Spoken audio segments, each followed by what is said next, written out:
بقول لك انا زهقت. ايوه مامي، ما انا عارفه ان هي امي، بس انا زهقت. وكمان ما بيهونش عليها تديني فلوس، وعارفه ان انا ظروفي صعبه، وكمان جايبه بنتها اتصلت بيها تلاقي جوزي مسافر، تلاقي تعالي اقعدي معايا، هتقعد ان انا هاكلهم واشربهم منين؟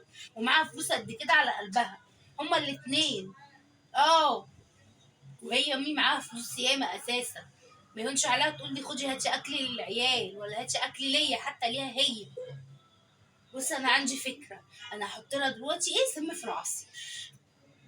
ايوه عشان نخلصه وناخده بقى الورث ونبقششه على نفسنا كده، نجيبه بيت حلو ونعيشه عيشه كده ونقبه على وش الدنيا. ماشي. يلا سلام بقى، عشان هي جايه بقى اختي في السكه لا تسمعني. يلا سلام.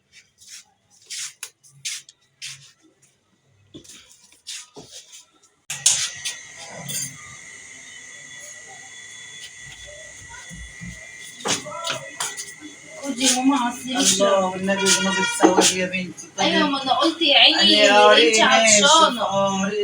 طب ما عملتيش لنفسك ليه؟ لا ما انا مش عايزه. وما عملتيش لاروى ليه؟ هي اروى مش عايزه. والنبي الله طعمه جميل وطعمه قولي جميل. مش ليه؟ بتسيبي يا بنتي تيتا تشرب. لا مش عايزاها تشرب ليه؟ ليه؟ انت طمعانه فيها؟ انا جيت. اهلا وسهلا. تعالي. عاملين ايه؟ عامله ايه يا لولو؟ تعالي سلمي على خالته. عامله ايه يا اما؟ اخبارك ايه يا حبيبتي؟ عامله ايه يا نسمه؟ الحمد لله. انت عامله ايه؟ عامله ايه يا ماما؟ الحمد لله. طب والنبي نسمه عامله لي عصير اهو، تعالي اشربي معايا يلا. تعالي اشربي معايا. لا هي تيتا تشرب وسيبيها يا بنتي تيتا تشرب، انا هحط لك. يمكن هي عايزه تشرب. طب اشربي يا اروى. لا مش عايزه اشرب. ليه يا اروى؟ طب سيبيني اشربها يا بنتي، انت طمعانه. بس هي يا بنتي تيتا تشرب. لا ليه؟ ايه اللي لا ده؟ ليه يا لولو مش عايزه تشرب العصير ليه؟ طب انا اشربه، اخده انا اشربه. طيب هاتي. لا برضه؟ الله في ايه؟ بس هي يا بنتي تيتا تشرب. في ايه يا نسمه؟ البنت عامله ايه كده؟ تعالي يا لولو، تعالي قولي لي مالك. كوبايه. هي مش عايزه. تعالي يا اروى قولي لي مالك. حاطه في العصير سم. ماما حاطه سم. طب بصي انا هعمل ان انا هشربه وسيبيني اشربه وشوف ماما رد فعلها ايه. ماشي؟ وما تجيبيش سيره لحد. يلا تعالي. ايه اشربها بقى؟ لا ده هي بتقولي انا عايزاك تشربيه انت يا حنان. هشربه انا بقى. لا وانت تشربيه ليه؟ انا عاملاه لماما. اللي انا هشربه ده. طب ماشي، ما انا جايه من بره ليه ناشف؟ ليه مش عايزاني اشربه ماما هي ليه؟ اللي هتشربه وانا هقوم احطلكوا. خدي يا ماما اشربها. ليه؟ طيب في ايه طيب؟ ليه يا اروى ماما مش عايزاني اشرب العصير؟ هي ماما حاطه فيه حاجه؟ حاطه ايه يا ماما؟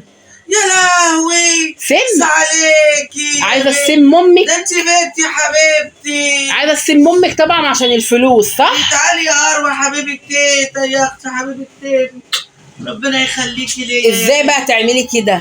اخس عليكي يا نسمه. عايزه السم امك عشان الفلوس؟ يا طب احنا ذنبنا ايه ان جوزك على قد حلو؟ انت بتيجي تقولي على حاجه واحنا بنقول لك لا. طب ما بتقولي لهاش ليه؟ هاتي. لا مش لازم انا اللي اقول لها. ازاي؟ طب ما هي فاكراكي مش محتاجه حاجه.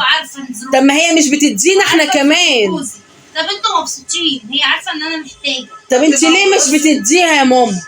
والله يمكن يا انت بنتي مش بتقولي والله يا بنت وعايشه معاها على الحلوه والمره، والله ما بدقاش معاها والله يا بنت، ما بتقولي حاجه من غير ما تقول لك يا ماما. جنبيه على الكنبه يعني. ما انت عارفه ان جوزها صايع هي تقول وبدراجي. لا معلش ما بيديهاش فلوس، فعشان يخلي دماغها ان هي تضطر ان هي تموتك. بس ده امها بتعيط دلوقتي. عيب على ما. طب هي ما بتتصليش بيا انا تقولي ليه يا اختي بعتي لي فلوس؟ ده انا شلتها ليه تخلي بنتك تشوف حاجه زي دي ان انت عايزه تسم امك؟ والبنت يا عيني مش خايفه تردها لك لما تكبر اروى؟ ما هي معاكي يا اروى بقى، هتعمل معاكي كده برضه. بس لا يا اروى ما تعملش كده، لا اروى طيبه وفرحت. محتاجه كام يعني؟ هي امك حيلتها ايه غير معاشها السنه اللي هي بتحوشه؟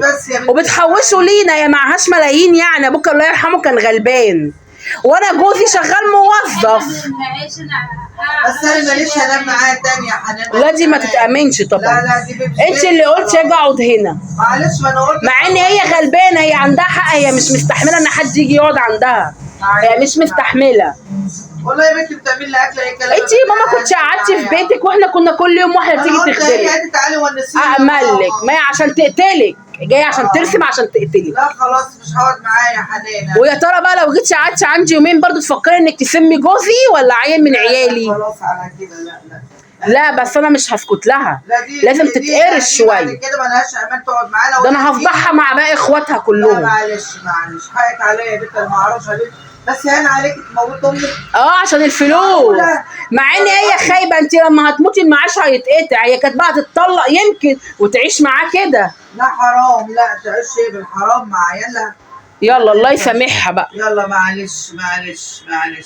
هي غلطانه وفكرت اللي هي. على العموم انا كل شهر هطلع لها شهريه عشان ما تفكرش في الاسلوب ده بعد تاني. كده هخليها اعمل لها توكيل وتروح تقبض المعاش. وخدي يا اروى، مش هقعد عندها. خدي يا اروى ال 500 جنيه دول تديهم لامي. ادوهم لامي. انا كنت جايه اديهم لماما عشان لو احتاجت حاجه، ما دام امي ما بتصرفش خديهم انت بقى، واعتبري دولت زي كلهم زي كل شهر هيجوا يتاخدوا. كل شهر تاخديهم انت بقى دول. خلاص معلش بس. لا بس ما دام لدرجه ان وصلت انك تموتش امك. عليكي خلاص يا نسمه، ده لهم اروى حبيبي ستها، ما تشربيش. لا يا نسمه انت كده مالكيش امان. ما هي جت قالت لي يا خالته النبي على كده طول العمر. انا لو سمعتك يا بنت قومي بوسي دماغ امك، قومي بوسي دماغ امك. لا انا غلطانه. لا معلش يا بنت، قلت ما تزعليش مني يا حبيبتي. وانت بعد كده يا ماما راضيها بعد كده. لا هديها. طب قالت لي ما هي مش عايزه